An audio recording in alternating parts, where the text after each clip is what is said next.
Okay, so as you might be able to tell, I am sporting the wallpaper of the century here.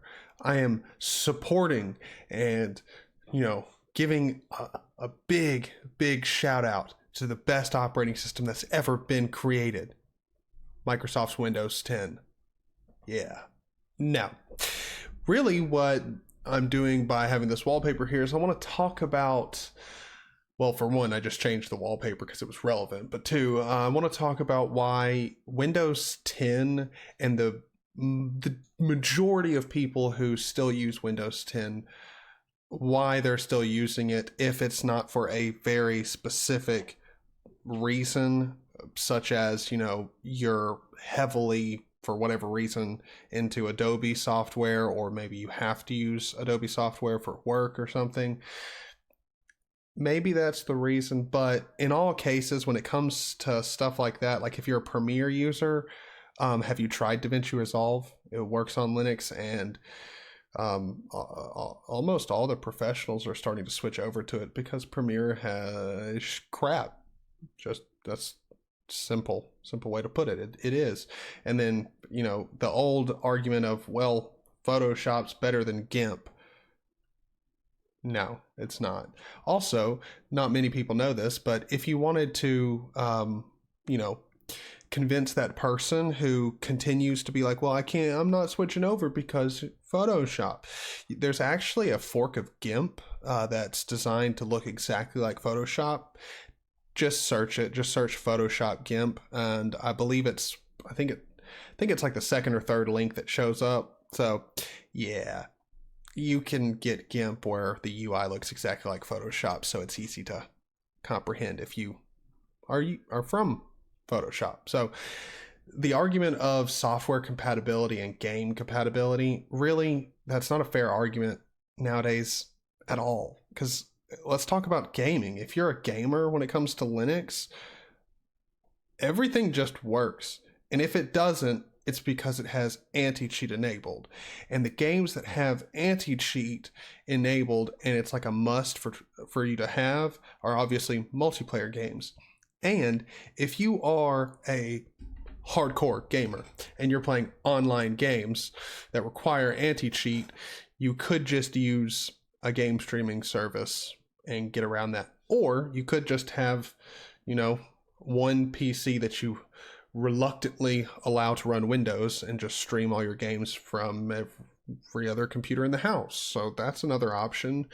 But at the end of the day, there's really no software that there's not a free version of that's just as good, if not better. So software is not really the reason anymore. A lot of the people that are still using Windows that aren't in those classes are the people who will tell you, well, I'm not going to switch over and start using Linux because, well, Windows just works.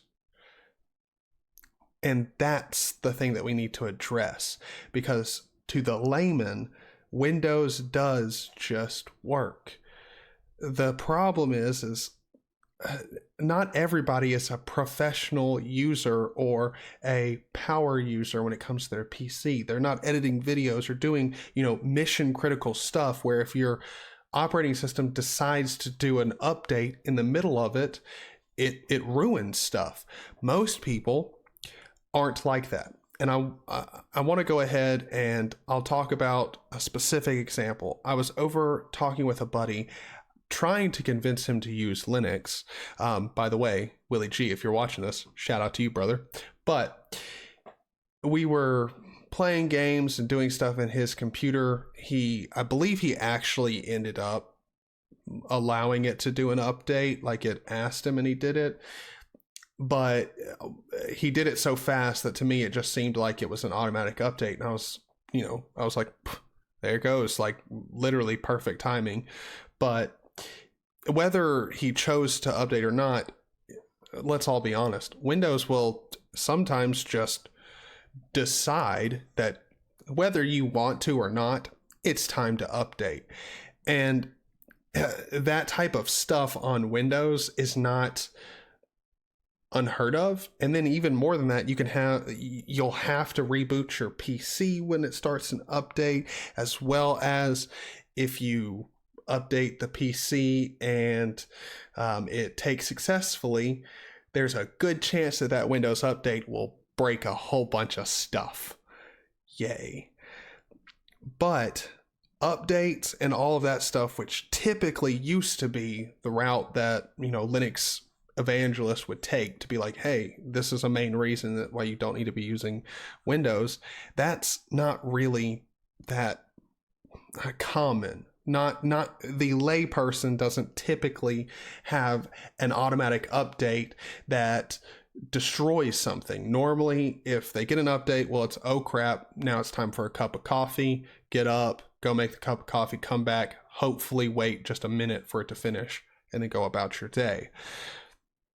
So the argument of Windows just works and that type of mindset, I think, needs a whole different approach to getting that person over to Linux. The problem with Windows just works is that when you are using Windows, you should know the telemetry and stuff in there. It is harvesting your information and sending it to Microsoft. There's a built-in keyboard logger in Windows 10. What? As far as I know, keyboard loggers have been the definition of malware for as long as I can tell. Even if there's not a keyboard logger inside of Windows, the telemetry that it collects on what you're doing with your system, on where your system is, it's all just a little bit too much. Microsoft doesn't need to know any of that, period. And the sad part is the layman will typically tell you this: well, I don't really care about my privacy too much. I use an Android phone, or I use Google services, and all of this, all of these excuses to not care about privacy. The problem with that is you won't care about your privacy until it's absolutely necessary for you to have cared about your privacy in the past. Like, you're not going to, you're only going to start really caring about privacy when you're forced to, if you're that type of person. And the thing about it that I don't think most people give the proper time and mental energy to understand is, even though you might not do anything wrong, if you were to get caught up in some legal situation where somebody is trying to make a case against you, the more information that the prosecutors can get equates to more stories that they can spin up about you. Even though you don't do anything wrong or didn't do anything wrong, it's much more easy for them to construct different narratives about who you are, what type of person you are. Like, think about it like this. Even if you care about privacy and don't do anything wrong, in a court of law, the less information that they have on you, the less that they can make into a story about, who you are as a person, how you talk. Like, all of this stuff can be spun in a narrative that makes you or puts you in a negative light. And I don't get the type of mindset of, I just don't care about it. Like, think about it for a second. With all of the stuff that Google, Facebook, like, here's the thing. Google's one thing, because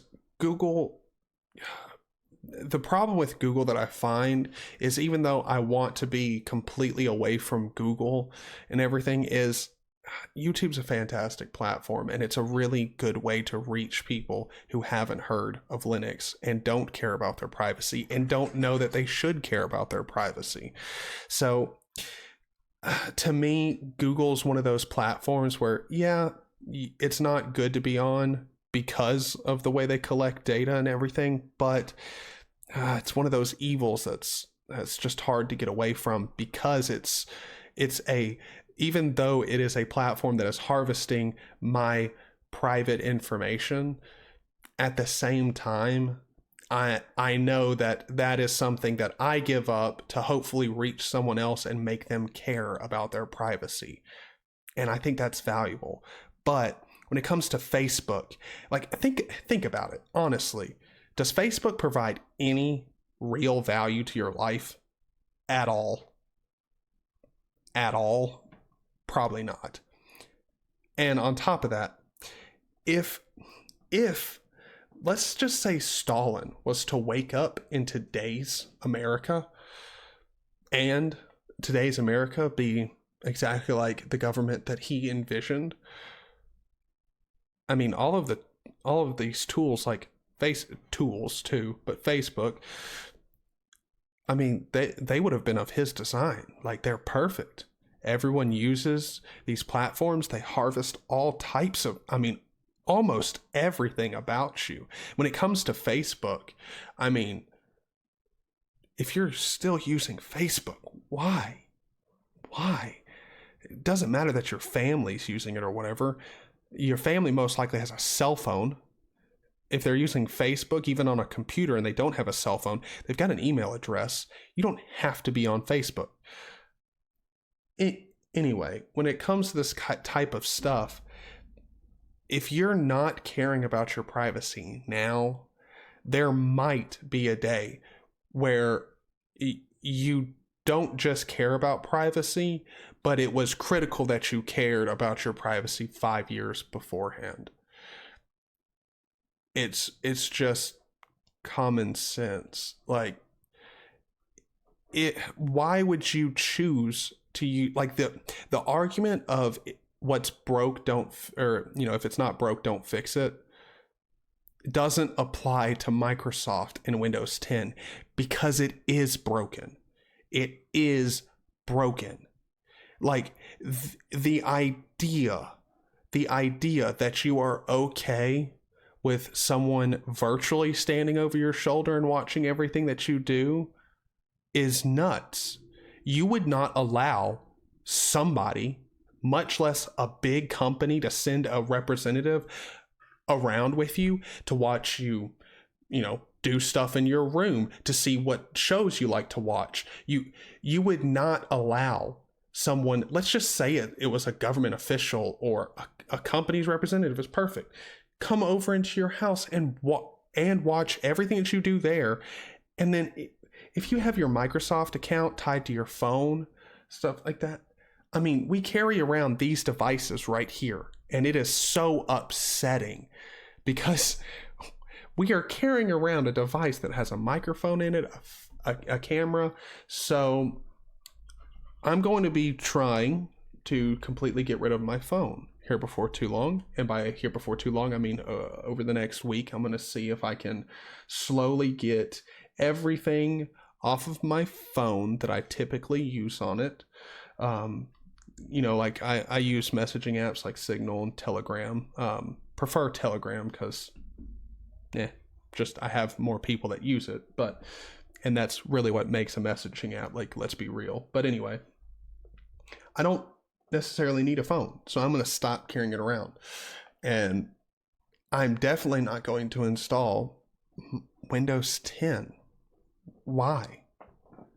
Just why? Are you okay? Are you genuinely okay with someone watching everything that you do on your computer? Because that's the thing. Just because there haven't been any negative repercussions of Microsoft knowing everything that you do on their system, think about it like this. Let's say you've been using Microsoft Windows 10 for 3 years.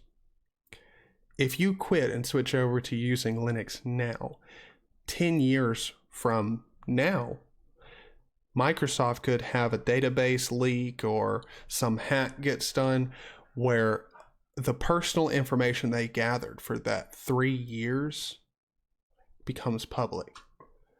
The best thing that you can hope for is in that time that you switch over to using Linux, most of that personal information has changed.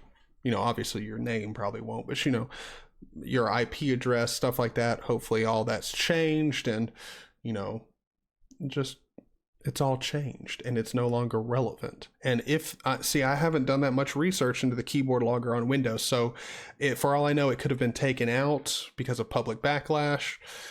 But anyway, let's just say that keyboard logger is no longer in there. There's still a lot that you have to worry about. And in the event that happens, you're much better off having left Windows in the past. Because again, the more information that's gathered when that leak eventually happens, because the ignorant idea is to think that it won't happen. We all know hacks, leaks happen. So it's ignorant of you to think that it won't happen because it's Microsoft, or it won't happen because it's Google. It will happen. It's just a matter of when it'll happen and if you're one of the unlucky ones to have your information leaked as well. So if you're using Windows 10 now and you are the type of person who has always been like, I don't really care about privacy. Look, you don't have to care about privacy to protect yourself. It's that simple. It just is. So hopefully this video has reached somebody who hasn't really considered giving Linux an actual look. So that's really the main focus. If you're already somebody who uses Linux and you know of somebody who you think this video might help, please share it to them. Please do. Hit that like button, hit that subscribe button, and I'll be throwing up the screen of all the people who support me over on LBRY, Patreon, excuse me, and LibrePay. Odyssey and LBRY, if you're not familiar, they are a great platform to be on. It's a YouTube alternative. You can check my Odyssey link down in the description below. Go over there, and it's pretty much like YouTube. You'll find a lot of the same creators are already on there, and you'll get rewarded for LBC for using the LBC is the cryptocurrency platform it's based off of, and you'll be rewarded in it for, you know, watching videos and doing different stuff on the platform, and you can hoard it for yourself or give it to your favorite video creators. And I don't know about everybody else, but I at least very much appreciate it. So thank you guys for watching. Hope you enjoyed it, and I'll see you in the next one. Peace.